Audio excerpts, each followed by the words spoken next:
3절까지의 말씀.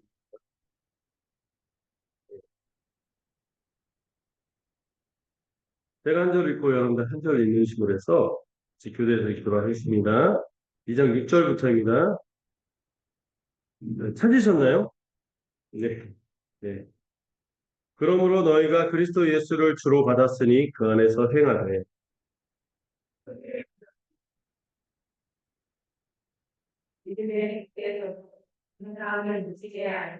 누가 철학과 헛된 속임수로 너희를 사로잡을까 주의하라. 이것은 사람의 전통과 세상의 초동 허물을 따름이요 그리스도를 따름이 아니니라. 너희도 그 안에서 충만하여졌으니 그는 모든 통치자와 권세의 머리시라.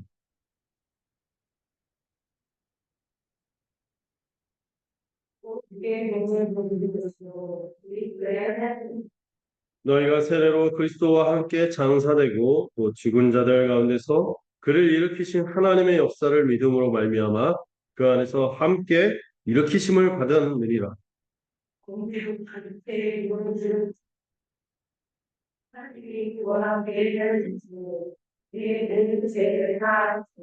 우리를 거스르고 불리하게 하는 법조문으로 쓴 증서를 지우시고 제하여 버리사 십자가에 못 박으시고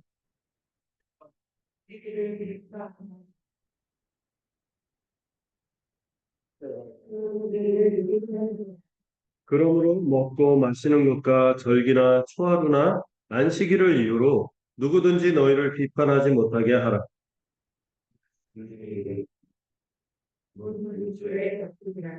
아무도 꾸며낸 겸손과 천사 숭배를 이유로 너희를 정죄하지 못하게 하라.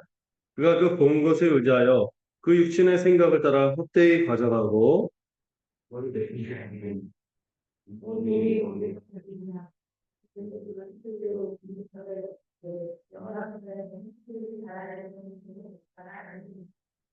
너희가 세상의 초등 학문에서 그리스도와 함께 죽었거든 어찌하여 세상에 사는 것과 같이 규례에 순종하느냐.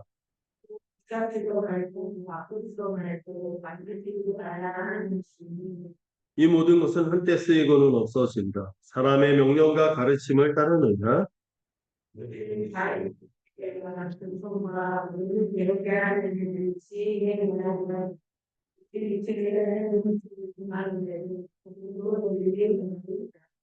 아멘. 네. 오늘도 이제 지난 말씀들을 이렇게 들어서 골로새서를 다시 한번 복습하면서 그 은혜를 좀 나누고자 하는데요. 어, 이 골로새서의 주제가 뭐라 그랬죠? 네, 두 글자로 충만. 누구의 충만? 네, 그리스도의 충만으로 충만할 것을 권면하는 것이 이 골로새서의 주제죠. 예, 예, 이제 이 골로새서의 그 수단적 버전의 이름을 여러분 기억나요? 골로 보냈었어. 네, 네. 그 약간 은어로 골로 보낸다. 골로 갔다 뭐 이런 얘기인데 그거 전혀 상관이 없고 그 지역 이름이 골로새 지역이라서 골로새서 이 골로새 지역에 있는 교회에 바울이 보낸 편지죠. 아, 제 몸도 약간 그런 상황인 것 같은데. 그런데 어떤 분이 그러더라고요. 오히려 목소리가 잠기니까 더 매력적이었어요. 네, 주관적이거든요. 네, 어쨌든. 그래서 지난주 시간에는 이 1장의 내용을 대략적으로 좀 살펴보면서 그리스도께서 충만이시며 그 충만 그 자체로서 또 그 충만으로 만물을 충만하게 하시는 분이다. 이 내용들을 들었죠. 그 얘기를 하는 데 있어서 바울이 이제 골로새 교회에 권면하는 것 중에 그리스도인의 삶에서 중요한 세 가지 기둥이 있다고 죠 뭐라 했습니까? 믿소사, 믿음, 소망, 사랑이 정말 중요했어요. 그래서 이 세 가지의 관계에 대해서 얘기를 했죠. 믿음, 소망, 사랑 중에 제일은 믿음이다. 고린도전서만 너무 이제 이 믿음에 이 진짜 참 믿음을 드러내지 못하고 사람들이 막 사랑 없이 싸우니까 사랑이 얼마나 나타나야 되기 때문에 또 우리 삶의 주된 내용이 사랑으로 채워지기 때문에 그 권면했지 가장 중요한 거는 믿음이에요. 믿음이 없으면 소망도 일어날 수가 없고 사랑도 나타날 수가 없기 때문이죠. 근데 이 믿음과 소망, 사랑이 중요한데 이거를 불러일으키고 하늘의 소망을 갖도록 하면서 이 믿음과 소망과 사랑의 공급을, 이 영양분을 공급하는 게 뭐라 했어요? 뭐요? 복음의 진리를 들을. 그래서 복음을 전하는 게 진짜 중요해요. 제가 옛날에 어떤 분과 대화를 했는데, 우리 교회는요, 교회도 크고, 정말 사람들이 친절하고, 목사님도 잘생겼고, 그래 사람들도 막 너무 그 부유해서 교양도 넘치고, 좋아요. 한 가지만 없어요. 어, 뭐가 없다고 하니까, 주일날 복음을 듣기가 어렵네요. 이러는데, 여러분, 그 모든 것을 다 갖춰도 뭐가 없어요? 교회가 아닌 겁니까? 복음이 안 들려지면은 이 교회가 아닌 거죠. 그래서 이 복음이 전해질 때만 믿음이 불러일으키고 그 안에서 사랑의 열매가 나타나고 하늘의 소망으로 이들이 자꾸 이 세상의 헛된 것들에서 눈을 돌이키고 참된 세상을 바라보도록 하기 때문에 이 복음은 너무나 중요한 것이죠. 그런데 이 복음을 누가 전해야 돼요? 우선적으로 교회에서 직분을 맡은 자들이 이 목사가 복음을 순수하게 전할 수 있도록 애써야 되며 성도들도 동일하게 가르치는 자로서 복음을 나눠야 하는 것이겠죠. 그렇기 때문에 바울이 간절히 교회를 위해서 기도하는 제목이 있었죠. 우리가 어떻게 돼야 돼요? 자라가야 돼요. 자라가는 데 있어서 여러분들 뭐 우리 예찬이처럼 그러면 부럽죠. 키가 막 180 넘고 저 중학교 때 160도 안 돼갖고 그랬었는데 짜잘해갖고 그런데 그런데 이 키가 크는 것이 아니라 뭐가 커야 된다고 했습니까? 하나님의 뜻을 알아가는 데 있어서 우리가 충만하게 알아가서 복되었으면 좋겠어요. 이게 우리에게 진정한 자라감이죠. 근데 이게 자라가게 하는 분이 누구예요? 누구를 알 때? 하나님을 아는데요. 여러분, 모든 종교가 하나님을 말해요. 나름의 하나님 신에 대해서 말하는데 우리가 다른 게 있습니다. 누구를 말하죠? 그리스도 안에서 드러난 그 충만하신 하나님을 그리스도 안에서 우리가 알아야 할 때 온전한 하나님을 알 수 있어요. 그래서 제일 먼저 선언하는 게 뭐죠? 예수 그리스도는 하나님이십니다. 네. 어떤 하나님? 이 세상을 창조할 때 예수님은 피조물 정도가 아니라 피조물보다 먼저 나신 분으로서 먼저 계신 분으로서 선제라는 표현을 배웠죠. 원전부터 존재하셨던 창조주 하나님이시죠. 네. 그리고 여기서 좀 더 개념을 발전시켜서 뭐를 설명했죠? 삼위일체 하나님에 대해서 설명했어요. 여러분, 어떤 분은, 우리는 너무 예수님만 친하게 지내고 예수님만 너무 높여요. 세 분을 다 알아야 되는데, 말은 맞는데, 약간 오해가 있어요. 여러분, 그리스도를 강조하지 않으면요, 아버지 되신 하나님을 알기 어려워요. 그리스도의 아버지신 하나님을 우리가 알 때, 하나님 아버지를 고백할 수 있죠. 또, 우리가 성령, 어떤 분은요, 성령 강조해야 된다 하면서 그리스도 말고 성령도 강조해야 된다 하는데 그리스도 없이 성령을 얘기하면 어떻게 될까요? 이상한 성령 운동을 해요. 그래서 막 요즘 그 약간 빈축을 사는 거 있잖아요. 막 집회를 하는데 막 각자 배꼽을 잡고 막 미친 사람처럼 막 웃고 막 떼굴떼굴 뭐 짐승 소리 흉내내고 이런 비냐드라는 이단적인 어떤 흐름이 있거든요. 그런 성령 운동의 문제가 뭔지 아세요? 누가 없어요? 그리스도 없는 성령 창조입니다. 그래서 삼위일체를 삼위일체답게 하는 게 누구예요? 그리스도를. 그리스도의 아버지이신 하나님을 알게 되며 그리스도께서 보내신 그리스도의 영신 성령을 알 때만 삼위일체 하나님을 제대로 알 수 있는 것입니다. 생각해보니까 제가 이런 설명을 지난주에 안 했네요. 그러니까 지난주 거 똑같이 한다고 생각하지 마세요. 약간씩 어레인지먼트처럼요. 약간 손을 더 대죠. 그리고 예수님이 바로 그런 하나님이실 뿐만 아니라 또, 어떤 분이시다? 교회, 우리의 머리가 되신다는 거. 창조주 하나님, 선지하신 하나님 저 멀리 있는 것 같죠? 근데 그분이 또 어떤 분이죠? 우리의 머리가 되시는 분. 우리의 머리랑 우리하고 꼭 붙어서 임마누엘 하시며 늘 함께 하시며 우리에게 모든 것을 공급하시고 우리의 모든 일것을 일투족을 다스리시며 절대 우리를 고와 같이 버려두지 않는다 했잖아요. 그분의 영을 통하여 우리를 이끌어 가시는 그분은 교회의 머리시니까. 그거를 어떻게 시작하셨어요? 부활로 그분이 근본 시작 어려운 헬라어까지 배워서 아르케 그분이 우리의 아르케가 돼서 모든 것을 공급하시고 우리의 부활 생명의 첫 스타트를 끊었죠. 콩 심은 데 콩 나고 팥 심은 데 팥 나듯이 우리는 예수 부활 생명으로 심겨진 자로 우리도 뭐 할 거다? 영생에 이르게 될 것입니다. 그럼 마지막 주님 오실 때 영생할 때까지 우리가 손가락 빨고 아무것도 안 하냐? 아니죠. 지금의 삶 속에서도 이 부활 생명을 누리며 주님의 몸인 교회로서 우리가 풍성하게 충만하게 살 것을 어, 받아들일 것을 여기서 약간 내재되는 우리가 좀 있어요. 이런 것들을 좀 얘기하는 거죠. 이 일을 위해서 누가 수고하십니까? 성부 하나님께서 계획하시고 주관하셨으며 성자 하나님이 실제로 오셔서 이 땅 가운데 오셔서 이걸 실행하셨어요. 그분이 실행하고 모르면 어떻게 해. 그러니까 성령께서 그분의 사도와 선지자를 통하여 이 복음을 전하게 하시고 누리게 하시고 교회로 묶이게 하시고 서로 성도의 교제 가운데서 충만하게 살게 하시고 이 성령께서 각 사람에게 이 믿음을 허락하고 성령의 역사를 경험하게 하시므로 이 구원 역사가 이 하나님 나라의 역사가 계속 줄기차게 진행이 되는 것이죠. 이걸 이룸에 있어서 역시 누가 중요합니까? 그리스도의 사역이 중요한데 그게 무슨 사역? 성령과 제사함이라고 들었습니다. 여러분, 우리가 이 하나님의 모든 은혜와 언약과 축복을 누리기에는 우리는 결격이에요. 왜? 뭐라서? 죄인. 하나님은 절대 죄인을 용납할 수 없는 거예요. 그래서 이 죄값을 완전히 대신 치르심으로 속량하셨고 또 우리의 죄를 아까 우리가 고백했죠. 공의서에서 본 것처럼 우리의 죄를 아예 기억도 아니냐 하신다는 이 죄사함의 은혜가 부어진 거죠. 그런데 또 어떤 일도 이뤘어요?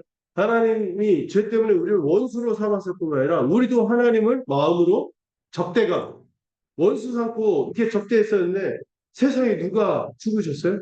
하나님의 아들, 하나님 그 자체이신 분이 우리 대신 친구를 위하여 자기 목숨을 버리는 것보다 더 큰 사랑은 없다 하면서 자기 목숨을 던지신 거예요.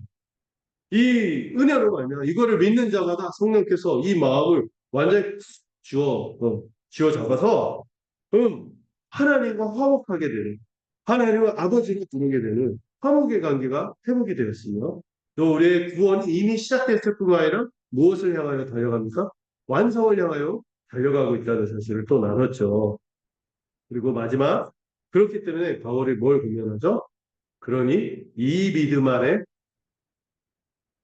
지금 골로새 교회가요, 이 믿음을 흔드는 거짓 가르침의 문제가 있기 때문에 이 믿음에 다시 한번 굳건히 서서 흔들리지 마세요. 복음의 소망에서 흔들리지 마세요. 누구를 누려라? 만물을 충만케 하시는 창조하심으로 우리를 하나님 나라의 복으로 초대하시는 그 충만. 그리고 이것을 기억하고 십자가에서 죽으실 뿐만 아니라 부활하심으로 다시 충만으로 우리를 초대하시는 다시 재창조로 우리를 초대하시는 그리스도의 충만을 꼭 붙들라. 이 얘기를 함으로써 1장이 끝났습니다. 이제 복습 끝. 그 다음에 이제 오늘 다룰 것이 1장 24절부터 사실 2장 23절인데요. 제가 인위적으로 6절부터 읽었어요. 자, 여러분 1장 23절에서 바울이 자신을 뭐라고 부릅니까? 복음의 일꾼으로 불렀어요. 그런데요. 여러분 오늘 이번에 수련 때 들었던 것처럼 자세히 듣지는 못할 거예요. 그런데 중요한 지점을 좀 찝어가면서 알려고 해요. 바울이 자신을 복음의 일꾼이라서 저도 이번에 더 새롭게 마음에 와닿은 내용인데요. 25절에 보면은 바울이 또 자신을 뭐라고 소개합니까?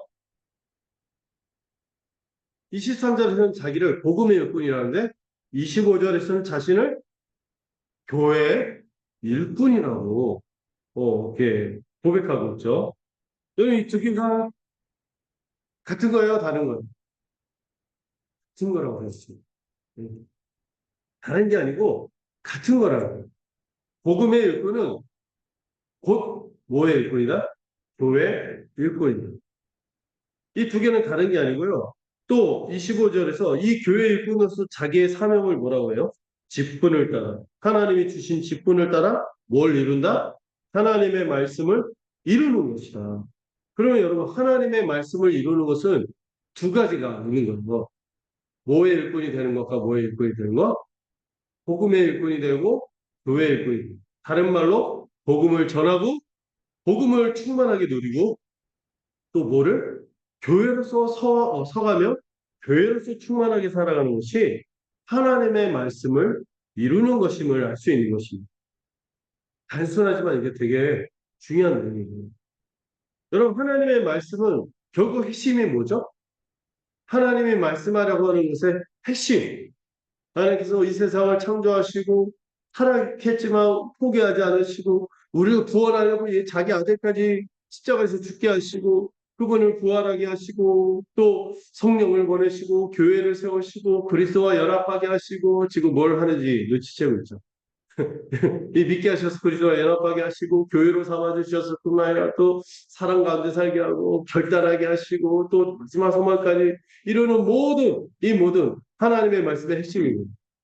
복음이에요, 복음. 이 복음이에요. 하나님이 창조하신 것도 우리에게 복 주시기 위해서 창조했죠. 복된 것을 우리에게 나누기 위해서. 이 복음의 핵심인데요. 사람들이 엉뚱한 걸 복으로 알고 살려니까 우리가 이 진정한 복은 이겁니다. 이게 진짜 복이에요. 이걸로 들어오셔야 돼요. 하고 우리가 복음을 전하는 거죠.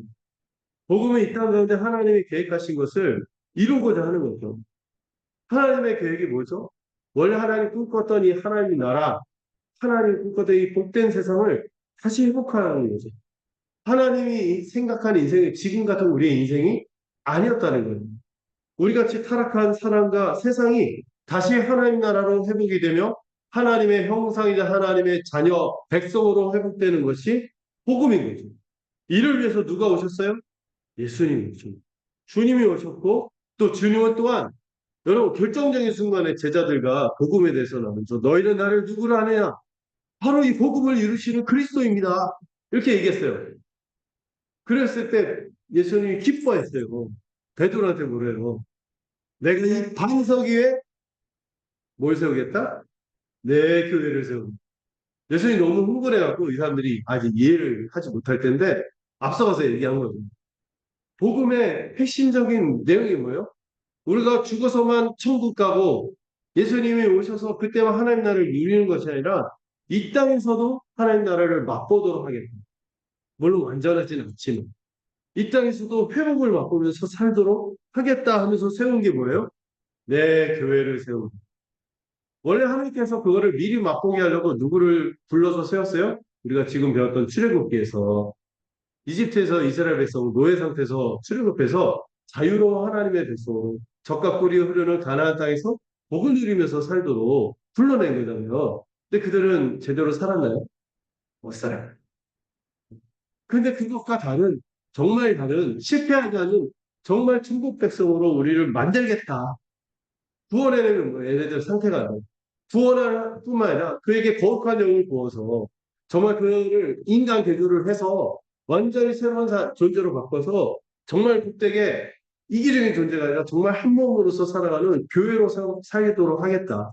그러다가 그렇게 살면은 나중에 완성될 때까지 이들이 온전하게 보존이 될 거다. 예수님이 요한복음 17장에서 대제사장으로서 기도하고 너희가 서로 사랑할 때 너희 안에 하나님이 계신 거다. 내가 너희와 함께 하는 것을 알 거야. 그래서 그리고 너희를 교회로 삼았어. 그래서 너희를 위해서 나는 지금도 기도하고 앞으로도 기도할 거야. 우리를 붙드는 거죠. 그게 바로 뭐예요? 교회라는 거죠. 그러니까 하나님의 말씀을 이루는 것은 복음을 전하고 교회로 우리가 함께 세워지는 거죠. 복음과 교회는요. 다른 거예요? 같은 거예요? 사실. 참고로 보세요. 어. 그래서 옛날에 그 우리 믿음의 선배들 어떤 분은 이런 얘기가 됐어요. 교회 밖에는 뭐도 없다? 구원이 없다고 말할 정도로 이 교회로서 우리가 함께 살아갈 때 구원을 이루어가는 거죠. 어. 그럼 교회 밖에는 구원이 없다는데 요즘 자꾸 교회 밖에 구원이 있는 것처럼 막 얘기를 해요. 그래서 가나안 성도 이런 얘기 하잖아요. 안 나가 거꾸로 해서 안 나가를 거꾸로 하면 가나안이거든요. 교회를 안 나가도 내가 성도로 산다. 구원을 이루면서 산다. 예배 나 혼자도 개인 예배 잘 드린다. 이게 다 바보 같은 얘기예요. 왜냐면은 복음 자체가 뭐예요? 응. 깊이 연결되어 있는 거예요. 교회를. 복음을 믿지만 교회로 안 살겠다는 말은 있을 수 없는 거예요. 뭔가 심각하게 복음을 오해하는 거예요. 여러분 복음을 믿으면요. 우리가 누구하고 연합하죠? 그리스도와 연합하죠. 그리스도와 연합하면은 그분의 몸이 뭐예요? 교회잖아요. 근데 나는 그리스도를 믿겠는데 머리로 받아들이는데 그분의 몸의 교회로는 내가 안 들어가요. 나 혼자 신앙생활 잘 해보겠다. 말이 돼요, 안 돼요? 안 되는 거예요. 복음을 부정하는 거예요. 그래서 교회밖에 구원이 없다고 얘기하는 거죠. 여러분, 건물교회 얘기하는 게 아니에요. 어떤 사람들이 동호회처럼 모이는 걸 교회라고 하는 게 아니에요. 그리스도를 믿는 같은 일입니다. 함께 소망과 사랑 가운데 살아가는 끈끈한 공동체로 제대로 살 때만 복음을 누린다고 할 수 있어요. 복음과 교회를 소원하면 안 됩니다. 많은 어떤 분들이 난 복음을 믿겠는데 교회로 못 받아들이겠어. 이 얘기는요. 전부 안 받아들이겠습니다. 이걸 구분하면 안 됩니다. 그리스도와 연합했는데 그분의 몸이 교회로 안 산다고요? 또 그리스도를 거부하는 거고 그분의 교회를 거부하는 거예요. 제가 부끄럽지만 제가 청년 때 약간 약간 삐딱했잖아요. 약간 좌파적이고 그랬거든요. 예, 그래서 뭐 약간 집시처럼 살고 이게 나는 자유롭게 나는 내이지 않는다 하면서 저항이 내 모토다. 이렇게 삐딱하게 살 때가 있었어요. 그때 제가 교회에 대해서 굉장히 편견을 느꼈거든요. 왜냐면요, 그때 여러분들 아시나요? 90년대 초반에 막 충역교회 사태, 무슨 광립교회 사태, 막 세습 문제 막 터지고, 막 복음과 상황 이런 데서 지금은 거의 그 명맥이 끊어진 잡지인데, 이게 대한 잡지가 있어요. 거기서 세습 반대 포럼 이런 거, 교회가 세습하면 안 된다 하면서 막 대기업도 막 그래서 욕하고 있는데, 교회가 세상보다 못하면 어떡하냐 하면서 반대 포럼을 했는데, 제가 거기 참석하러 갔거든요. 갔는데, 세상에 그 대형교회에서 용역을 들어갔고, 이 난장판을 치는 거예요. 저는 이거에서 얼마나 막 교회에 대해서 편견이 느꼈겠어요. 내가 교회 일꾼이 되는 게 맞나? 복음은 좋은데 교회 일꾼이 되는 게 맞나? 교회가 이렇게 엉망진창인가? 이런 생각을 했거든요. 내 세상에나. 그래서 제가 막 입만 열면 교회로 들었어요. 교회 안 해요. 네. 아, 예수님만 진짜지? 교회는 진짜로 같잖아. 막 얘기했는데 오늘 제 후배가 교회를 똑바로 듣는 얘기하는 거예요. 공부를 열심히 한 후배거든요. 그 후배가 형, 교회를 역사적으로 우리 신앙의 어머니라고 그 어머니를 믿고 되게 이런 얘기를 때 제가 머리 꽉 부딪혔어요. 내가 교회라고 생각했던 거는 교회의 모습을 갖춘 거지 성경에서 말하는 교회는 아니었던 거죠. 이상하게 멀리 간 교회를 보고 내가 그걸 교회라고 생각을 못했는데 교회 진짜 교회는 성경에서 너무 찬란하게 드러나고 성경에만 있는 게 아니라 여러분 역사적으로도 있거든요. 그런 교회. 그래서 내가 교회를 끊어놓고 교회를 세우는 것을 귀하게 여겨야지 그리고 교회를 가면 안 돼. 그래서 복음과 교회가 통하게 됐어요. 특별히 제가 이제 아나톨레 한책사 이런 데 만난 게 감사한 게 복음과 교회가 같은 거구나. 우리가 이 복음을 읽고 개인적으로 잘하면 되는 게 이게 아니구나. 우리 별 볼 일 없는 존재는. 혼자 살아간다고 되는 사람이 아무도 없잖아요. 우리가 함께 서로 의지하면서 살아가는 게 진짜고. 그리고 주님이 지금도 역사하십니다. 이걸 믿으면서 제가 느꼈죠. 여러분, 복음의 일꾼이 교회의 일꾼이다. 이게 크게 마음에 와닿았어요. 음. 그러니까요, 바울이요. 2장 5절까지 무슨 얘기를 하면, 그렇기 때문에 내가 수고한, 고난을 감수한, 내가 수고해도, 이런 유명한 말씀이 있죠? 그리스도의 남은 고난을 내 몸에 채운다, 막 이런 얘기도 하면서, 정말 멋있는 얘기를 하죠. 24절 있죠. 그리스도의 남은 고난을 그의 몸된 교회를 위하여 내 육체에 채운, 무슨 말이에요? 복음을 전하고 이 교회를 세우는 일에 그리스도께서는 이미 십자가에서 다 이루셨지만 또 그분의 복음의 일꾼 교회 일꾼으로서 내가 맡은 수고와 고난의 몫을 나는 감당하고자 이런 다짐을 말하는 거죠. 이 자신이 고난을 당하고 수고를 하는 것을 굉장히 강조하는 내용이 2장 5절까지 쭉 이어져요. 굉장히 자기가 수고하고 있다. 이게 생생내려고 얘기할까요? 내가 이렇게 수고해 좀 알아줘. 이렇게 이 말을 지금 말하는 걸까요? 여러분 왜 이렇게 수고하는지 목적을 2장 2절에서 얘기하죠. 자, 2장 2절 한번 같이 읽어볼까요? 시작.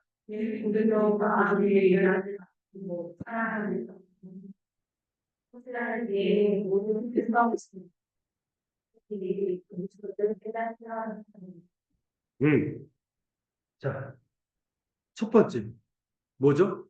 이렇게 수고하는 목적이 있어요. 뭐예요? 그리스도를 확실하게 이해하는. 이거를 위해서 이렇게 수고한다는 거예요. 여러 교회는요, 이것을 위한 수고를 아끼면 안 돼요. 그리스도를 확실하게 이해하고. 이걸 프리타이생 하니까 아까 얘기한 그런 교회들이 나오는 거죠. 우리 교회는 다 좋은데 복음만 안 돼. 이런 얘기가 나오는 거죠. 여러분, 우리가 마음의 위안을 얻고, 여러분, 잠깐 우리를 즐겁게 하고, 와, 와, 내가 이게 갖게 됐다. 기쁘다. 와, 내가 이게, 이런 부분이 이렇게 뚫렸네, 해결됐네. 근데 잠시만요. 근데 우리에게 그치지 않는 마음의 위안, 분명 이 위안을 주는 거는 그리스도를 확실하게 이해할 때 주어지는 것이죠. 이 위안을 권면과 가르침이라고도 할 수 있습니다. 그리스도를 알도, 그리스도를 그분과 사귐을 갖도록 이 권면과 가르침이 있을 때 여러분 우리가 진정한 위안을 얻을 수 있습니다. 그래서 여러분들 우리 교회에서는요 누구도 복음에 대해서 내가 잘 몰라요 이런 사람이 한 명도 없는 게 제 목표이고 여러분들 목표여야 하는 것이죠. 복음에 대한 뭐가 있어야 돼요? 믿음의 첫 번째 요소 확실한 지식이 있어요. 지식. 예. 여러분들 어떤 분은요 신앙생활을 어려서부터 이렇게 모태신앙이 나오죠. 예, 엘리트 코스를 밟았다. 그래서 내가 성경보다 보면은 내가 항상 좀 했고 한 교회에서 하는 일을 대한 내가 앞장섰다. 그래서 성경이 내용에 대해서 잘 아는 분들이 있어요. 또 어떤 분은요 신앙생활을 늦게 시작했어요. 그래서 제가 가끔 성경의 인물이나 사건 같은 거 특징 얘기하면 생소해. 이런 분들이 있어요. 그런데요. 제가 놀랍게도 어려서부터 신앙생활을 엘리트 코스로 한 분이나 또 신앙생활 뒤늦게 시작해서 잘 이런 걸 모르는 분이나 공통점을 찾았는데 똑같은 문제가 있었는데 뭐가 있냐면은 정작 복음에 대한 중요한 그리고 모르는 경우들이 많았어요. 어려서부터 엘리트 코스로 난 신앙생활을 해왔어야 하는데 복음에 대해서 물론 몰라. 그러면 차라리 성경 인물, 사건 잘 몰라도 뭐를 아는 게 더 장땡이다? 복음에 대해서 확실하게 아는 게 장땡이, 복음의 교리. 예. 복음의 교리들을 알아야 돼요. 복음. 이 복음에는 뭐가 나타납니까? 하나님의 하나님 되심이 온전히 드러납니다.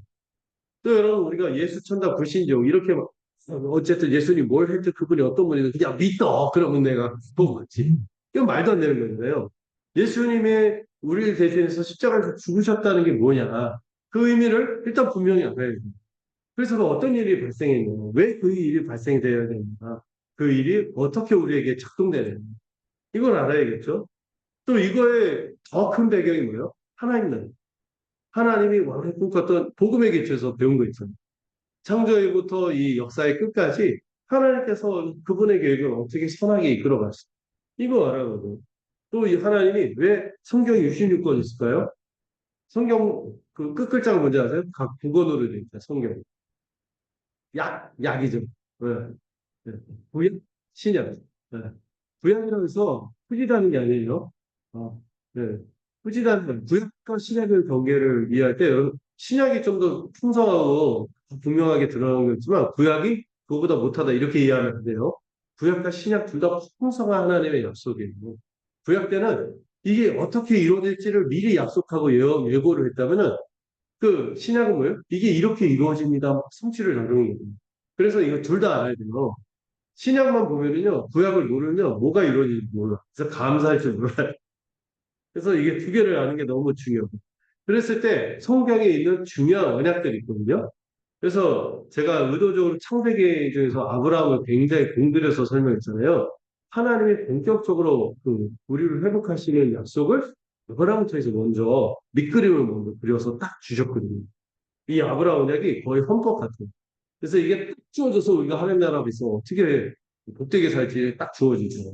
아브라함 언약 때문에 그 다음에 국가로서 세워진 모세오냐, 그 다음에 다윗은 가장 절정의 하나님 나라의 공든, 그 다음에 예 뭐가 있죠? 세원 이런 식으로 해서 이 언약들을 이해하는 게 굉장히 중요하고 또 이 구원의 역사를 이루는 데 있어서 여러분 이 성경이 66권이나 쓰여졌잖아요. 여러분 감사하세요. 8만 대장경이어서 풀렸거든요. 그 66권만 있으니까 또 이야기가요. 불교 이야기는 너무 쉬워요. 알등 말등 뭐 연꽃 들고 있고 알아서 깨달아 뭐 이러니까 이게 힘들잖아요. 근데 성경은요 한번만 공들여서 설명해 주거든요. 우리 친근한.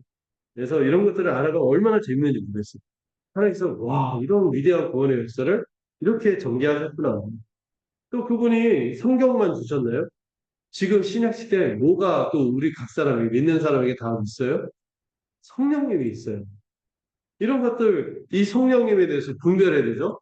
어떤 분들은 성령이 아닌 역사를 제가 볼 때요, 약간 악령의 역사 같은 걸 성령의 역사로 착각해갖고, 탐욕을 키우고, 신앙생활을 이상해지고 하거든요. 이 성령에 대해서도 성경에서 설명을 하니까, 이 복음에 대해서 이해할 때, 성령이 이렇게 이해해야 되는구나, 분별돼요. 역사의 끝도요, 요즘에 워낙 이상한 얘기들이 많아요. 어, 막, 666, 베리치 빠지면 안 된다부터 시작해갖고, 뭔가 음모론, 영화에서 무슨 피라미드만, 와우, 포르스에 놓은 하면서 막 이상한 음모론들이 많거든요. 그래서 뭐, 적그리스도가 뭐, 트럼프가 됐다가, 지금 또 여자 누구 나왔죠? 페리스가 됐다가, 계속 바뀌어. 푸틴이 됐 온갖 혼란이 당연히. 이 종말에 대해서도 잘 배워야겠죠. 그리고 성경을 볼 때 너무 우리가 율법 도덕책처럼 해서 막 성경을 볼 때 막 죄책감 마음을 갖고 이 여기서 우리에게 어떤 은혜를 주셨는지 몰라요. 하나님의 은혜가 하나님의 은혜를 중심으로 성경을 보는 거거든요. 이런 것도 배우는 게 얼마나 중요해요. 그리고 우리 신앙생활에 있어서 믿음이 얼마나 중요해요. 이런 거 하나하나 우리의 구원과 우리의 삶과 관련하여 중요한 것들인데 세상에 제가 이 전주 여기 와서 사역할 때 제가 할만 나는 게 뭘 가르칠 때마다 알고 있어요. 이미 알아요. 이러면 제가 좀 빙치는 거 이런 게 있었나요? 막 하면서 막 근데 한편은 슬프죠. 이게 알았어야 되는데. 근데 이런 것들을 알아야 게 너무 중요한 거예요. 여러분, 기본적으로 여러분들 이 신령한 지식이잖아요. 하늘에 이 속한 이 귀한 지식들 이것들을 정말 알아가야 해요. 음. 이걸 위해서 저도 굉장히 애쓰는 거죠. 금요일에도 모이고, 제 마음으로 수요일도 모이고 싶고, 자제하고, 절제하고, 금요일은 주일, 이렇게 하루에, 연도 너무 바쁘고 쉽지 않잖아요. 그래서 이 금요일과 주일, 또 어떤 분들은 시간이 허락이 되는 분들 또 만나서 또 이렇게 하고자 하는 거죠. 왜? 그리스도에 관해서는 여러분들 허투루 알지 않았습니다. 분명하게 알고, 또 예수 그리스도를 아는 지식에서 자라가는 것이 우리 기도 제목이기도 하고 제가 사역하는 기쁨이지. 이게 목적이죠. 음. 근데 여러분 또 하나 있습니다. 실한 지식이란 표현뿐만 아니라 제가 또 눈여겨본 표현이 있는데 뭐가 있죠? 모든 풍성함과 하나님의 비밀인 그리스도를 깨닫게 하려 함이니. 그래서 그리스도를 어떻게 깨닫게? 풍성하게. 여러분, 내가 알고 있어 이것뿐만 아니라요. 이게 내면화되어야 되는 측면이 있어요.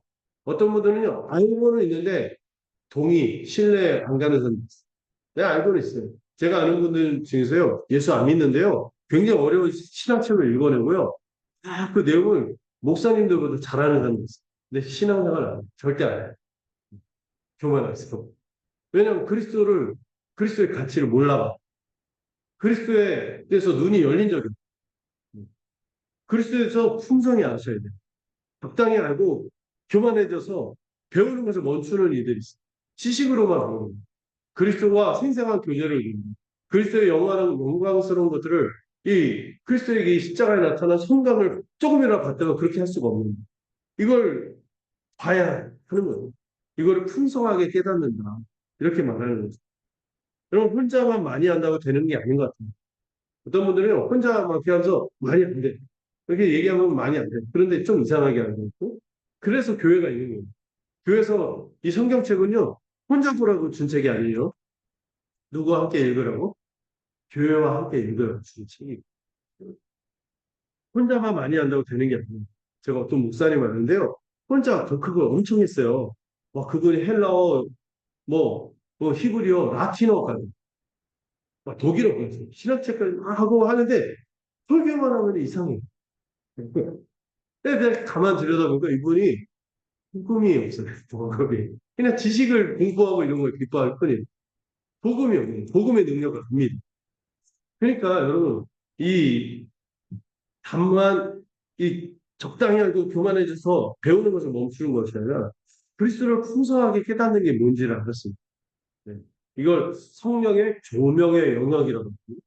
성령께서 그 마음의 빛을 비춰줘요. 그리스도에게 헌신하게 돼요. 그리스도에게 찬탄하게 되면 그리스도에게 몰입하게 되는 거예요. 정말 바울처럼 고백하게 되는 거예요. 내가 그리스도를 아는 것이 가장 고상이기 때문에 다른 건 모든 것을 배설물로 여긴다. 이럴 수 있도록 그리스도를 생각할 수 있어요. 네. 이것에 이렇게 할 수 있는데 도울 중에 저 교회라고 생각해요. 교회에서 여러분 제가 혼자 연구할 때보다요. 어떤 분들과 같이 성경 연구한 걸 같이 얘기를 하다 보면 그분들이 얘기하는 걸 통해서 더 풍성하게 그리스도가 다가오는 경우도 하고 또 어쩔 때는요. 내가 얘기할 때는 깨닫지 못했는데 같이 나누고 얘기하다 보니까 갑자기 막 내가 생각지 않았던 막 깨달음이 막 쏟아져 나오는 거예요. 어떡하죠? 내가 지금 말하고 잊어버릴 것 같으니까 잠깐만요. 내가 말해놓고도 이럴 수도 없고 설교할 때 특히 그럴 때는 같이 나눌 때 제가 준비한 것보다도 이 시간에 하나님께서 깨달음을 더 주셔서 그리스도의 영광을 밝혀낼 때가 있거든요. 예. 이, 이런 것을 여러분 누구도 소외됨이 없이 알아야 하는 거죠. 그래서 이 지혜와 지식의 모든 보화 이런 표현을 또 쓰는 거죠. 이걸 누리는 것이 예, 바울의 기도 제목이기도 하고 바울이 수고하는 목적이기도 한 거죠. 여러분, 확실히만 알기만 해라. 어떻게 해도 풍성하게도 지금 확실히 알기만 하는 거, 제가 확실히 알기만 하고 풍성하게 깨닫지 않으면요, 문제가 생기는 거죠.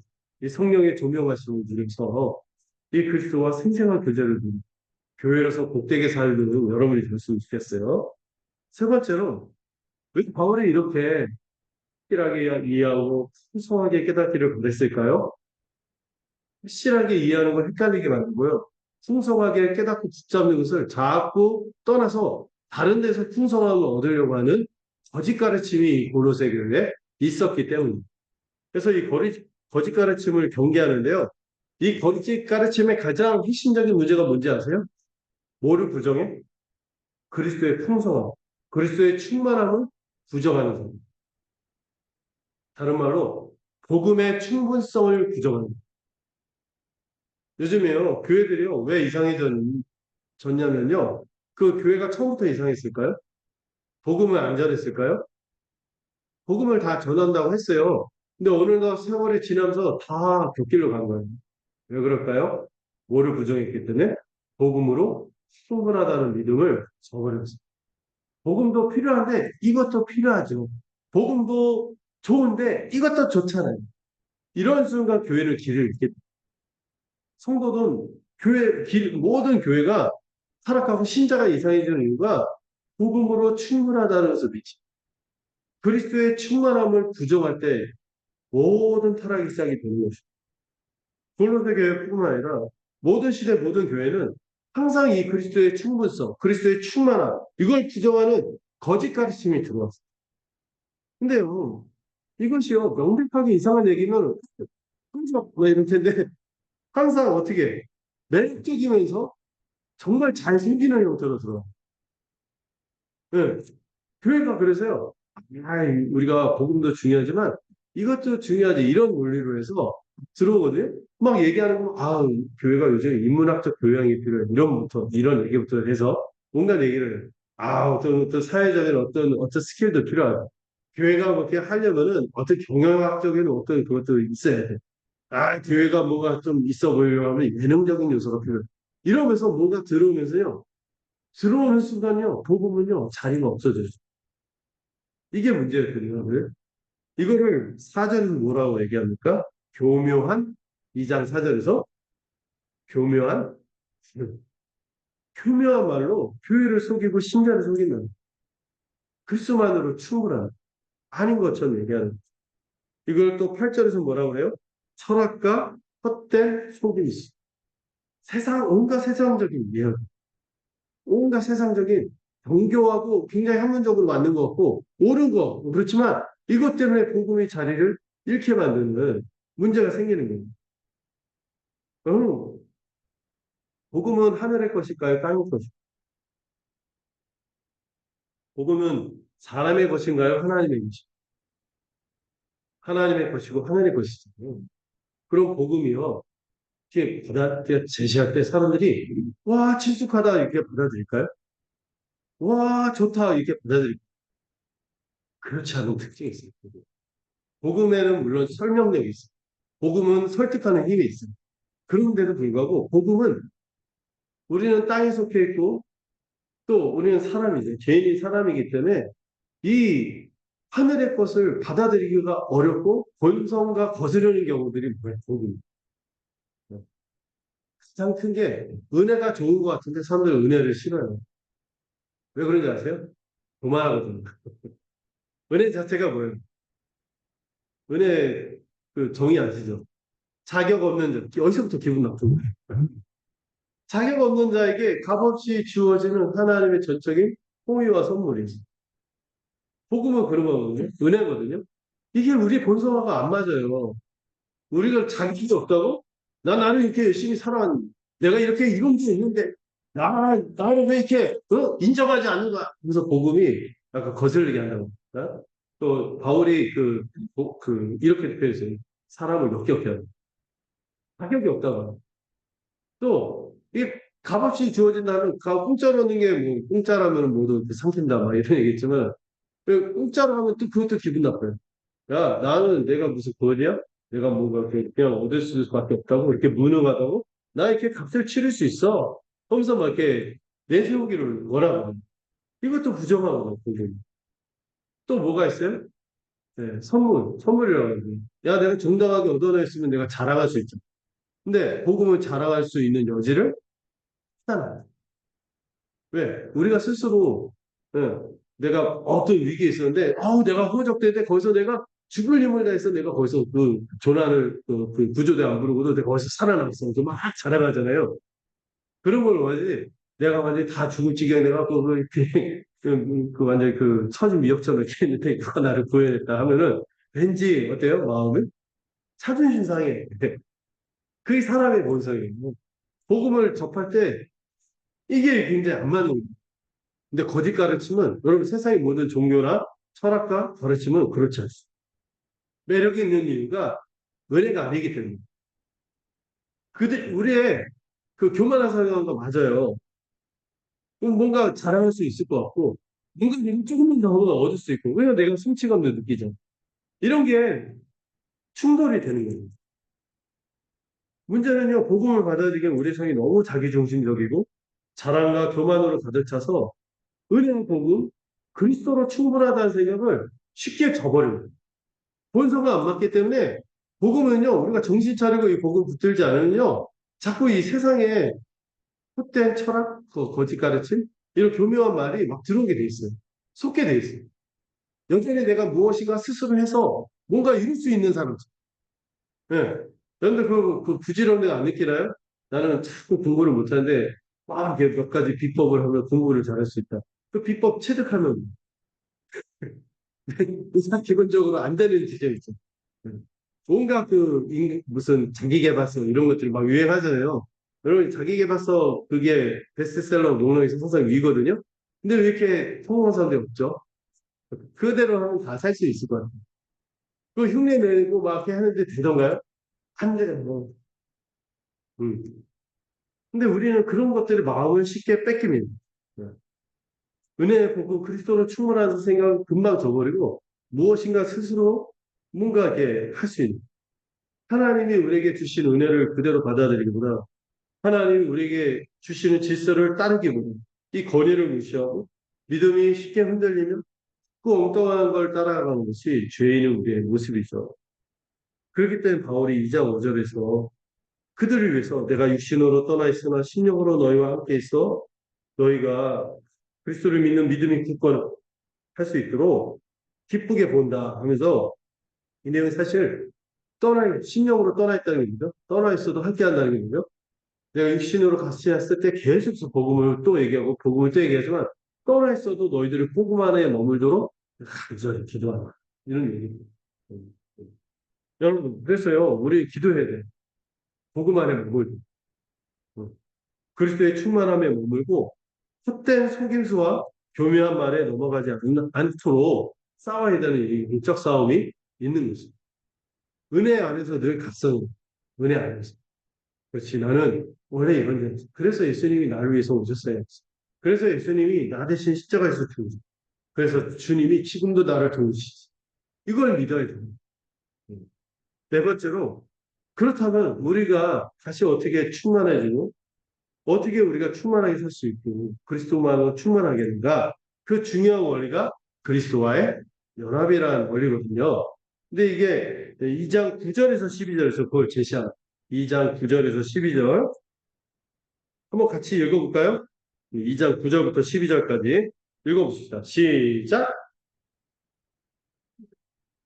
그리고 말하시고 너희들도 오늘서 수많은 것이니 그는 모든 힘과 인생을 만들고 안에서 너희들은 스스로지 않는 힘을 쓰시니 온 육의 몸을 배우는 것은 그리스도의 하나님 너희가 하늘은 그리스도와 함께 나타나는 그 인자를 대하는 것 그를 믿으시기 하나님의 인자를 믿고 같습니다. 그 하나님 함께 계심을 바랍니다. 아멘. 자, 이제 9절부터 12절을 보면은요, 일단은, 바울은, 그 앞에 6절, 7절을 좀 건너갔는데요. 6절, 7절에서 우리가 예수를 이미 우리가 뭐로 받았어요? 주로 받았어요. 그래서 그 안에서 우리가 살고 행해야 되는데, 그래서 두 가지 비유가 나오죠. 우리가 충만하게 살기 위해서는 두 가지가 필요해요. 식물의 비유와 건축의 비유가 나왔어요. 네. 복음 안에 머물러 하는 것을 비유적으로 이렇게 설명해요. 식물로 비유를 들고 건축으로 비유를 들어요. 식물로 비유는 게 어떤 표현이죠? 뿌리를 박은. 뿌리를 박은. 여러분 제가 전에 한번 말씀드렸죠. 여러분들이 생물 시간에 식물 생장의 원리를 배운 게 이때를 위해 식물 생장의 원리 아시죠? 지탱, 공급, 성장. 지탱, 공급, 성장 또 있어요. 개화, 결실까지. 개화가 뭐죠? 꽃을 피우고 열매를 내기까지 여러분 우리가 이 뿌리를 박는다는 거예요. 예수 그리스도로부터 모든 것을 공급받아서 우리가 그걸로 인하여 지탱하는 거예요. 그걸로 인해서 공급받는 거예요. 자라가는 거예요. 그리고 어떻게 돼요? 꽃도 피우고 열매를 맺는 거예요. 누구의 열매? 그리스도. 이걸 맺는 거예요.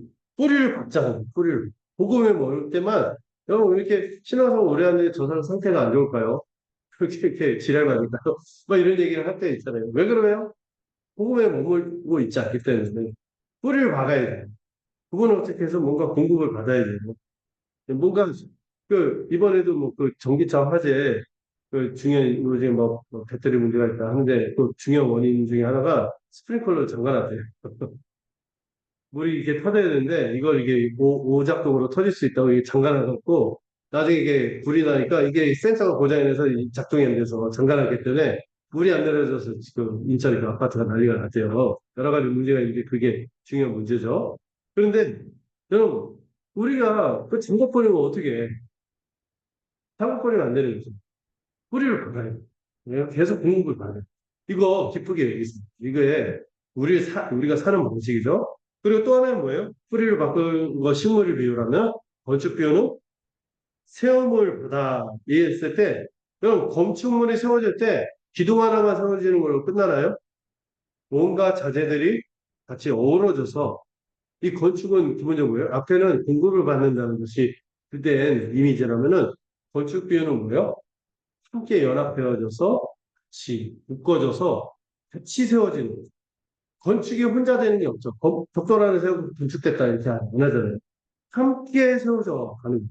함께라는 의미. 그래서 공급을 받되 어떻게? 함께 공급을 받는데 혼자 할 수 없다는 거예요. 우리가 그리스도의 충만을 누리는 거는요. 혼자 누리는 게 아니라 함께 누리는 거예요. 그래서 그러면 그 원리를 좀 더 설명한 게 9절에서 10절 우리가 읽은 거죠. 여기서 얘기하는 주된 설명의 내용이 뭐냐면, 먼저 9절, 10절에서는 그분이 충만이다. 그분의 충만이 육체로 거하셨어. 또 그 안에서 우리도 충만해졌고, 어떻게 이게 가능하지? 예수님이 사람으로서 이 땅 가운데 오셔서 신성의 충만이 가득한 분이죠. 근데 우리도 사실 육체죠. 육체로서 그분의 충만함을 누릴 수 있다는 거예요. 그분의 모든 통치자와 권세의 머리로서 우리를 충만케 할 수 있다는 거예요. 어떤 원리로 그렇게 충만케 되는가를 설명하는 게 그리스도와 연합케 하는 뭐다? 성령 세례는 성령. 우리가 믿으면요, 여러분 아예 그 세 개의 단어를 아예 같이 세트로 여러분 그 편의점 가면 2 플러스 1, 1 플러스 2 이런 상품이 있죠. 우리가 믿었다 하면 모두 같이 이해하세요? 그리스도와 연합했다. 또 믿어서 그리스도와 연합하면 모두 같이 이해하셔야 돼요. 성령 세례를 받았다. 이 세 개가 같이 움직여요. 이걸 설명하는 거예요. 그래서 무슨 얘기를 하죠? 전에 손으로 하지 아니한 할례를 받았으니 이게 뭐예요? 성령 세례죠. 어. 그 육의 몸을 벗는 것이 그리스도의 할례입니다. 전에 손으로 할례를 받은 옛 백성들은 지금 일부러 손으로 하지 않은 이 할례라는 표현을 썼어요. 전에 백성들 손으로 한 할례를 받았죠. 육체에 받은 할례. 그 할례 받은 사람 다 어떻게 됐어요? 성공했어요? 실패했어요? 아, 실패했어요. 근데 우리는 실패할 수 없는 세례를 받은 거예요. 할례를 받은 거예요. 어떻게? 성령 세례라는 손으로 하지 아니한 할례를 받은 거예요. 이 손으로 하지 않았다는 것은 뭐예요? 우리의 손으로 인위적인 게 아니라 하늘의 능력, 하나님의 능력, 할례를 받았다. 다른 말로 성령으로 세례 받았다는 거죠. 하나님께서 친히 성령으로 우리를 세례를 주신 우리가 여러분 버림받겠습니까? 실패하겠습니까? 둘 다 아니죠. 버림받지도 않을 것이며 실패하지도 않을 거예요. 이 성령 세례를 그리스도를 통해서 우리가 그리스도를 믿을 때 받아서 우리가 그분과 연합하고 그분의 안에서 하나님의 백성으로 살겠다고 약속을 하신 거죠. 그 일을 좀 더 뒤에서 설명하는 거예요. 12절에서. 그 일이 일어날 때 어떤 일이 일어나요? 그리스도와 연합하면 어떤 일이 일어나죠? 성령 세례를 받고 그리스도와 연합을 받은 자. 그리스도를 믿은 자. 어떤 여러분 우리 존재에 위대한 일이 일어나는 거죠. 그리스도와 함께 죽고 그리스도와 함께 살아나 십자가와 부활이 우리의 것이 되는 이 믿음으로 우리의 것이 되는 이 위대한 일이 일어나는 것이죠. 어. 제가 그 엄명서 목사님하고 이번에 어떤 행사에서 사회를 봤는데 엄명서 목사님이 했던 얘기 중에 인상적인 얘기가 있습니다.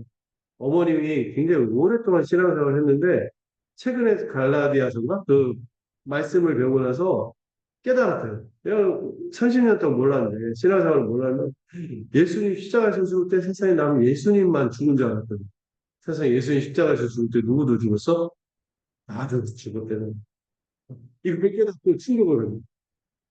예수님만 죽고 예수님 위대한 분 나를 위해서 죽으셨지 이렇게만 생각했는데 예수님 십자가에 죽을 때 내가 그걸 믿으면 나의 죄의 모든 옛사람과 이런 그 죄악되고 거룩하고 이 역겹고 이런 모든 존재가 예수님 안에서 이미 끝났다는 거예요. 그렇게 하나님이 여겨주시는 이게 충격이에요. 충격. 우리도 마찬가지죠. 우리는 그냥 세례 받은 거잖아요. 성령 세례 받고 믿고 부모가 연애하고 싶은데 하나님이 볼 때는 마치 누구처럼 우리를 그리스도처럼 보며 그리스도께서 십자가에 죽을 때 나의 죄 우리 그 여러분 지난 여름에 한 일 알죠? 비롯한 모든 죄악들 모든 것들이 기억에서 그리스도 안에서 우리를 그렇게 보신다는 이를 믿을 때 우리가 함께 십자가에 죽고 함께 부활하게 되고 우리의 감정하고 상관없어요. 우리 실제로 우리가 경험하고 겪는 것들 이런 것과 상관없이 어디서 일어나냐? 2000년 전에 십자가에서 우리의 존재가 완전히 새로워지는 이 일이 일어났다. 옛사람은 죽었고 새 사람으로 이미 거듭난 거지.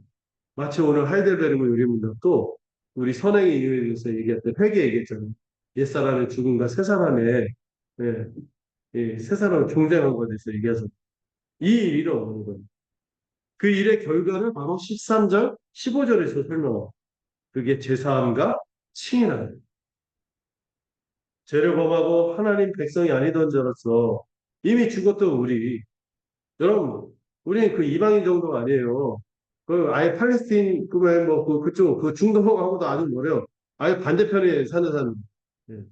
그또 우리의 조상은 마늘과 쑥계열이 되면서 뭐, 이런 가운데 있는 우리를 이미 죽은 자였던 우리를 우리가 믿기만 그리스도를 믿기만 하면 우리의 모든 죄를 사해 주신 어떤 원리로 성령 세례와 그리스도와 연합이라는 원리로 우리를 정죄하고 불리하게 하는 모든 율법의 요구를 우리의 죄의 목록들을 이제 그리스도께서 십자가에서 다 치르셨잖아요. 그리스도께서 부활하시고는 옛 존재는 이미 없고 새 존재로 살잖아요. 그러니까 우리를 정죄할 게 있어요, 없어? 없어. 그 죄의 목록을 다 없앴다는 표현을 쓰죠. 여기 보면은 증서 얘기가 나와요. 14절에 우리를 거스르고 불리하게 하는 법정으로 쓴 증서를 지우시고 우리의 죄의 목록이나 이런 모든 것들이 어디서 없어졌어? 십자가에서 다 대가를 치러서 없어지고 그래서 우리는 하나님의 법정에서 어떤 칭함을 얻는 거죠? 의롭다 칭함을 얻는 거예요. 우리가 의로워서가 아니라 예수님과 함께 십자가에서 죽고 살아나다. 와, 그 일이 일어났던 이 십자가의 승리가 어떤 결과를 가져옵니까? 15절을 가져옵니다. 모든 정죄, 우리를 정죄하는 우리를 죄책과 이 모든 정죄하는 것들이 십자가에서 다 사라지는, 패배되는 이 죄의 권세. 우리 전에는 우리가 죄 짓는 게 취미였거든요. 근데 이제 죄를 지어서 죄인이 아니라 죄인이어서 죄 짓는 게 우리 그게 편하고 그게 익숙하고 그런데 이게 어색해지. 왜? 죄의 권세로부터 우리가 자유하게 된 거죠. 이게 어디서 일어났어요? 십자가에서 일어난 거예요. 아, 15절 안 읽을 수가 없네. 15절 한번 읽어보죠. 시작. 예를 들어 말하는 이것을 기억할 때 따라하는 그들을 얘기가 됩니다. 이 15절의 통치자와 권세들은 어떤 통치자와 권세? 사단의 한 영적 세력들을 말하고 이 영적 세력들이 어떻게 됐어요? 무력화가 다른 말로 무장해제했다는 거예요. 그럼 이 사단, 이 악한 공중권세 잡은 자의 주된 무기가 뭔지 아세요? 그들의 무기. 세 가지인데 하나는 하나님 건데 그들이 막 갖고 와서 막 쓰는 거예요. 하나는 그들의 주된 무기 뭐죠? 죄. 사단의 무기가 죄. 죄를 막 저지르도록 하고 죄 가운데 살도록 하고 모든 것을 만드는 거죠. 이 사단과 악한 세력들이 이 죄를 무기로 우리를 막 옥죄요. 그러면 또 뭐가 있어요? 그들이 쓰는 무기가 율법.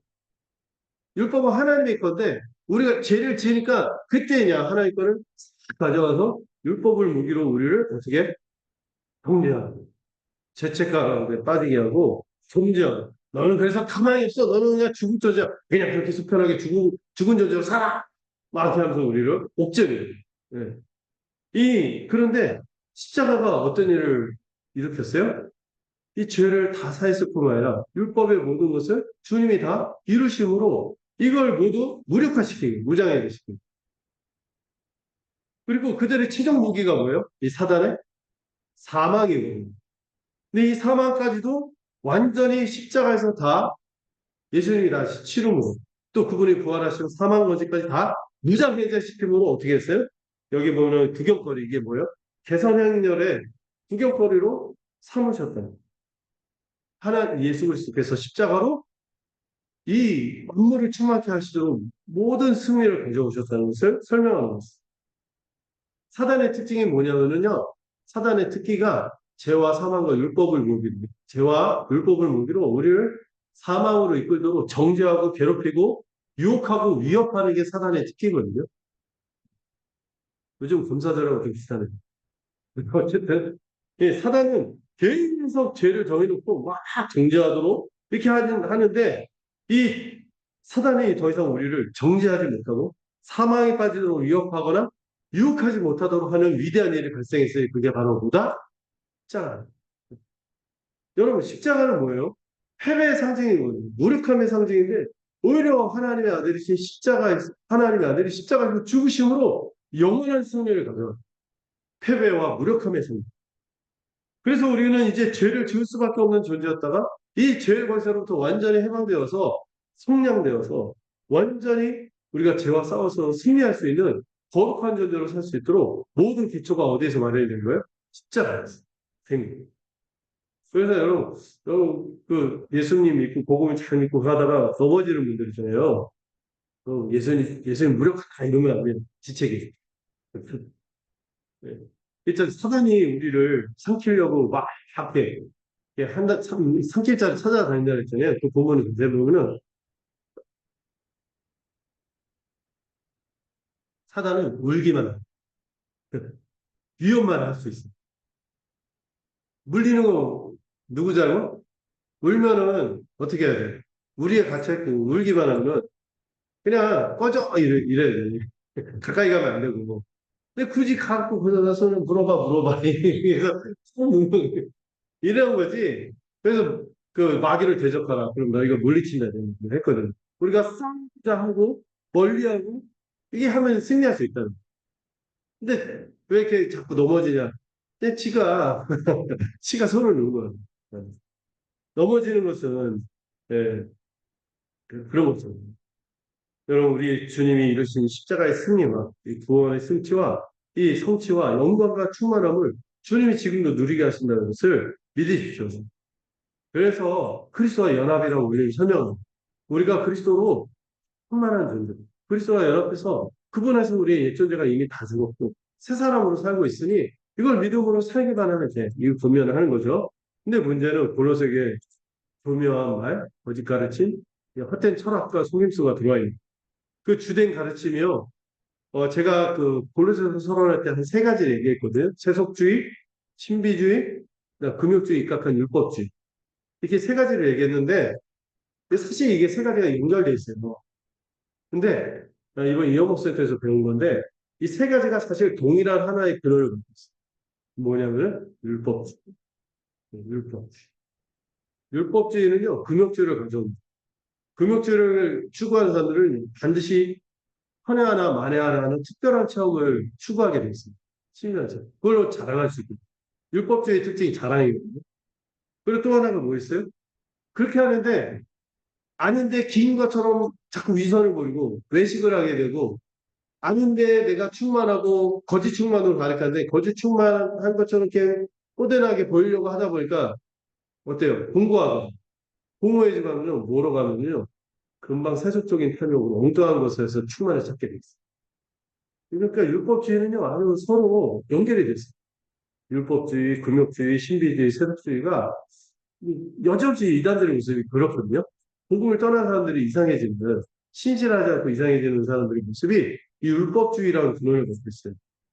율법주의의 문제가 뭐죠? 핵심적인 문제. 아까 그리스도의 충분성을 부정한다고 했잖아요. 그리스도를 따르지 않고 그리스도를 붙들지 않고.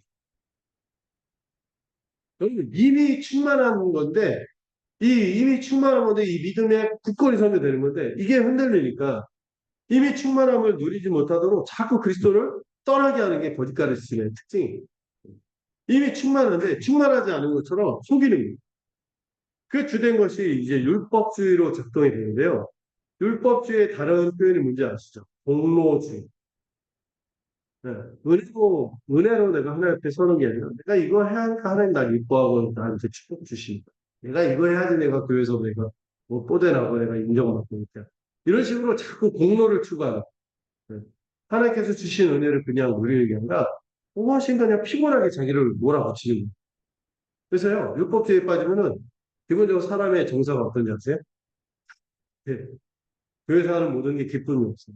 그냥 숙제. 이렇게 되는 거예요. 이거를 또 자기 의라고 하고 하나님의 의를 거저 받아들여서 기쁨으로 사는 게 아니라 내가 뭔가 공을 세워야 돼. 자기 의를 세워야 돼.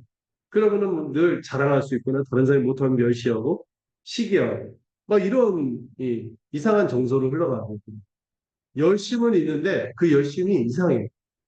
열심히 하면서 다른 사람들이 열심히 미워. 열심히 뭐라고 하고 정죄. 열심히 하는데 이상한 사람들 있잖아. 다툼이 이렇게 되는 거예요. 율법주의. 종교행위, 그리고 하는 게 종교행위에 치장하는 거는 아주 그럴듯하게 잘 보여요. 이렇게 종교적으로 뭐 하는 거는 잘하는데, 뭐는 없어? 그 안에? 하나님을 향한 절절한 사모함, 하나님을 사랑하는 것과 지체들을 향한 관심과 애정이 없어요. 종교행위만 있는 거죠. 숙제하듯이만 이렇게 하는 거죠. 그리고 마음속에 왠지 그릇된 동기가 있고, 그리고 반드시 이것을 이제 시의 의식으로 가져있어요. 다른 사람한테 시의식이 뭔지 알죠? 식혜 말고 시해. 내가 이렇게까지 했는데 본전 생각하는 거지. 왜 나한테 이렇게 안 해주는 거야? 내가 이렇게 하면은 나를 좀 존중해주고 내가 조금 그래서 뭐 이런 거 나한테 직분 주고 그래야 되는 거 아니야? 막 이런 식으로 나가는 거야. 시의식으로. 이게 다 율법주의 굴레에 빠져 있는 거야. 복음이 없는 거예요. 그리스도만으로 충만하지 않을 때 벌어지는 일들이죠. 가장 큰 문제를 두 가지로 꼽을 수 있어요. 하나는 은혜를 상실하는 거고, 또 하나는 거룩을 상실하는 것입니다. 여러분, 그리스도를 떠나면요, 은혜가 없어져요. 은혜가 사라져요. 그리스도의 충만을 누릴 수가 없는 것입니다. 여러분, 은혜가 없어지면 어떻게 되는지 아세요? 심령에 평강이 임하기가 어려워요. 늘 불안하죠. 염려, 두려움에 사로잡혀 있고, 염려, 두려움, 불평, 분노가 더 적극적으로 불평과 분노가 쓱 들어오게 됩니다. 은혜가 없으니까요. 여러분, 우리는 뭘 먹고 자라요? 은혜를 먹고 자라는 사람들이거든요. 이게 없으면 자랄 수는 없어요. 심령이. 바울의 기도 제목이 자라가는 거였잖아요. 하나님을 알아가고 하나님의 뜻을 알아갈 때 그 은혜에 압도돼서 살아갈 수 있는데 이게 없으면 잘할 수가 없고 또 눈에서 믿음이 흐려져요. 사랑도 희박해지고 소망도 없어지고 헛된 것에 자꾸 눈이 돌아가고 이걸로 보상받아야 됩니다. 점점 하나님보다 세상 것을 탐하게 되며 그에게서 거룩의 흔적을 보기가 어려워지는 율법주의 자기애에 빠진 신앙생활 중에서 가장 분별할 수 있는 가장 뚜렷한 증상이 있어요. 응. 자기정보, 자기정보 있어서 가장 내가 율법주의 쪽으로 빠져 있구나. 근데 은혜로 돌이켜야겠다. 깨닫게 하는 증상인데 뭐냐면 열심히 하려고 하는데 화가 나는 거예요. 열심히 하려고 하는데 화가 나는 거예요. 내가 여지없습니다. 내가 지체와 교회를 위한다면서 지체를 위해서 교회를 위해서 나는 교회를 사랑하니까 이렇게 하는 거야. 그러면서 난 너희를 위해 사랑하니까 이렇게 하는 거야. 근데 막 화를 왜 그러시지? 왜 그러지? 예, 지체와 교회에 대해서 화가 나고 미워지는 거면은 이거는 여지없는 율법주의입니다. 자기는 사랑하는 제 목회자들이 제일 무서운 분이 교회를 사랑하시는 이거 무슨 약간 반어적인 제가 풀기를 해서 다 이유는 교회를 사랑해서 지혜체를 사랑해서 이거 여지없는 율법주의죠. 음. 왜 지체와 교회를 위한다면서 정작 그 지체와 교회에 대해서 화가 나죠? 왜 미워지죠? 뭔가 마음의 동기가 잘못된 또 하나의 증상이 뭔지 아세요? 낙심하고 무기력에 빠져. 심하고 아무것도 하기 싫어. 아, 나 건드리지 마. 뭐 이렇게 돼. 별로 기쁨이 생기지 않고 인정도 받지 않는 거 없고 의욕이 떨어지는 거. 또 엉뚱한 보상을 바랬는데 하나님의 약속한 보상이 아니라 엉뚱한데 내가 이렇게 하면 하나님께서 이렇게 해줘야 되는 거 아니야? 이게 아침족이 안 되니까 에이, 다 필요 없어. 다 부질없어. 이렇게 되는 거예요. 음. 우리가 서로 가족으로 생각하고 주님이 한 몸으로 맺어주신 지체라고 생각하고 우리 안에 은혜가 있다면 사실 우리의 어떤 감정과 상관없이 삐지지 않고 신실하게 섬길 텐데 네. 자꾸 막 그런 마음에 빠지는 거예요. 또 하나 증상은 교만해져서 시기나 멸시하는 마음이 생깁니다. 둘 다 교만을 안 하는 시기와 멸시하는 마음이 생깁니다. 자기가 눈에 띄고 싶어서 막 자랑하고 싶어 하거나 막 이렇게 일할 때 막 피가 나. 어떤 분들은 사방팔방 토해내면서 왜 자랑해도 이런 게 있고 은근 시기와 멸시 이게 항상 뭐 지체들과 되어서 은근 디스로 은근 뒷담화 열심히 하는데 그걸 순수하게 칭찬 안 해요. 열심히 하는데 제가 말이야 뭐 이렇게 그런 게 있어. 그래서 이렇게 하죠. 그 충청도식의 그 욕 있죠. 그 사방의 모든 것들을 하고 그 결론은 애는 잘자 이러면서 막 이렇게 뭔가 남기고 이 정제하게 마련이죠. 이게 다 율법주의 증상입니다. 네, 여러분 이 율법주의 고리를 이 자기의 고리라고 있어요. 이 자기에 빠졌으면요, 이 하나님 안에서 내가 이미 받아들여졌던 이 충만함이 사라지면 뭐가 들어오는지 아세요? 죄책감이 늘 불안해. 하나님이 내가 뭔가 조금 하지 않아서 아주 택하지 않게 생각한다는 생각이 늘 있어. 네. 그러면 모든 교회에서 해도 이게 채워지지 않아서 이미 충만하다고 해서 안 믿으니까 깝깝해. 차유가 없어. 그래서 뭔가 계속 사람들한테 인정을 요구하고 사랑받을 것을 요구하고 늘 외로워요. 이미 내 안에 충만한 그리스도의 은혜가 있고 지체들이 주어졌는데도 그 안에서 외로워. 그래서 또 정죄감이나 우월감에 이렇게 질시하는 마음에 빠지고 그러다 보면요 가장 추잡한 형태를 얻으려면 다 필요 없어. 역시 돈이야. 그래서 보상을 요구하고 세상적인 탐욕에 막 빠지는 이 자기의 신앙, 율법주의 신앙을 경계하고 여기에는 은혜도 없고 버릇도 사라지게 되는 거죠. 여러분 이렇게 되면은 결국에 뭐가 무너지냐 하세요? 교회가 무너지고 그리스도를 떠날 때 벌어지는 현상이죠. 이미 충만케 하시고 이미 우리를 풍성하게 하시고 바울은 그걸 알기 때문에 그리스도 안에서 자족할 수 있었어요. 풍부한 가난한 어떤 환경에 있어도 그가 굳건한 자로 가장 세상 모든 것을 가진 자로 서실 수 있던 것은 그리스도의 충만을 알았기 때문에 그 믿음에 굳게 서서 흔들리지 않았기 때문에 우리 모두가 그렇게 살았으면 좋겠어요. 그리스도를 떠나면요 이 한몸되게 하는 구심점은 사라지게 됐어요. 서로 모래알 같아지고 마음이 흩어져요. 다시 그리스도 충만으로 보는 우리가 되기를 소망합니다. 네, 말씀을 맺을게요. 그리스도를 떠나면 은혜가 사라지고 거룩에 나타날 수 없다는 사실을 기억하시기 바랍니다. 우리가 그리스도를 믿으면요, 충만하신 그리스도 한 분만으로 만족하게 되는 거죠. 우리가 무엇인가 열심히 해서 얻은 것이 아니라 그리스도와 연합했기 때문에 그분이 주는 충만을 누리게 되는 것입니다. 그리스도 안에 모든 것이 다 있기에 그분만이 내 기쁨이고 그리스도가 더 이상 나를 위해서 행하실 일이 없어요. 제로 조건. 해준 게 뭐 있어요? 이런 얘기 안 나오는 거죠. 바울은 이런 우리가 신앙 생활과 삶에서 이 병든 지점이 어떻게 나타날 수 있는지 잘 설명합니다. 그리스도의 충만을 놓쳐도 잊어버려.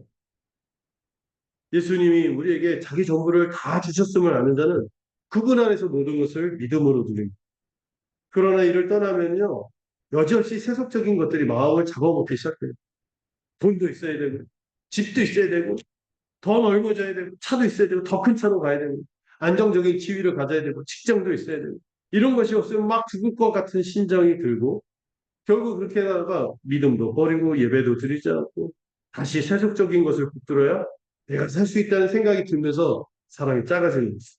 온갖 불평분만이 들기 시작하는 거죠. 나는 왜 이렇게 돈이 없나? 우리 부모는 나에게 왜 이렇게 해준 게 없냐? 나는 왜 모양이냐? 교회 다닌다고 그렇게 열심히 했는데 부질없는 거 아니냐? 온갖 생각이 들어오면서 믿음이 무너지는 것입니다. 다시 복음으로 돌아갑시다. 네, 그리고 충만하고 마음이 돌이켜야 합니다. 오직 그리스도만이 우리를 충만케 하실 수 있습니다. 그리스도 안에 지혜가 있고 의로움이 있고 거룩함이 있고 구원함이 있고 온갖 능력이 그분으로부터 주어질 것입니다. 그분이 온 세상의 주이심을 믿고 담대하게 살 수 있는 거예요. 여러분 믿음을 잃지 않고 다시 주님을 믿는 믿음 안에서 살아가기를 바랍니다. 주님께서 친히 지혜도 주시고 용기도 주시고 또 주님이 온 세상의 주님인 거 믿으십니까? 여러분들의 피로 눈 감아 주실 것 같아요. 안 그러십니다. 채워주실 거예요. 네. 함께 기도하겠습니다. 하나님 아버지, 우리에게 이 골로새서에 나타난 그리스도의 충만을 알게 하신 것을 감사드립니다.